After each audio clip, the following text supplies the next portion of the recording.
ఒకటేసారి 2 లక్షలు రైతు రుణమాఫీ చేయడం దేశంలోనే మొదటిసారన్నారు PCC campaign committee chairman Madhu Yaskhi. రైతులను ఆదుకోవడానికి రేవంత్ రెడ్డి ప్రభుత్వం చిత్తశుద్ధితో పనిచేస్తోందని చెప్పారు. ₹1,00,000 రైతు రుణమాఫీ అమలు సందర్భంగా హైదరాబాద్ గాంధీభవన్లో జరిగిన సంబరాల్లో కాంగ్రెస్ రాష్ట్ర వ్యవహారాల ఇన్ఛార్జ్ దీపా దాస్ మున్షితో పాటు పాల్గొన్నారు మధు యాష్కి. గతంలోని బీఆర్ఎస్ బీజేపీ ప్రభుత్వాలు రైతుల్ని పట్టించుకోలేదన్నారు.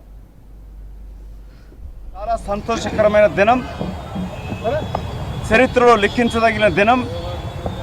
ఏకకాలంలో 2 లక్షల రుణమాఫీ ఇచ్చిన మాట నిలబెట్టుకుంటూ కాంగ్రెస్ పార్టీ ప్రభుత్వం, తెలంగాణ రాష్ట్ర ముఖ్యమంత్రి రేవంత్ రెడ్డి గారు చేయడం అత్యంత ఆనందదాయకం.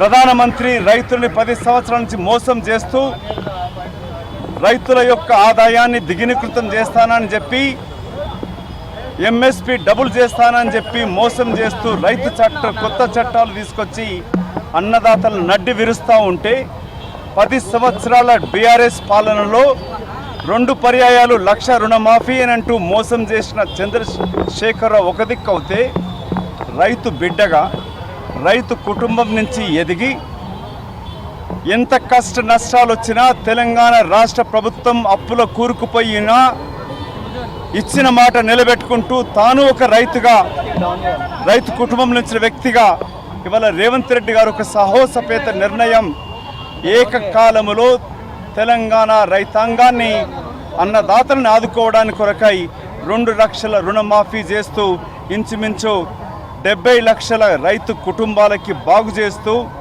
ఏకకాలంలో చేయడం అనేది గత ఎన్నడూ జరగలేదు. తల దిమ్మి తిరిగిపోయి బీఆర్ఎస్ నాయకులు ప్రగల్భాలు పలుకుతూ ఉన్నారు. మీలాగా 2014లో 18లో రుణమాఫీ అంటే చెప్తూ 23 ఎన్నికల కన్నా ముందే కొన్ని డబ్బులు వేసి పూర్తి రైతాంగాన్ని ఆదుకొని మీరు దుర్మార్గులు, రైతు రోహులు.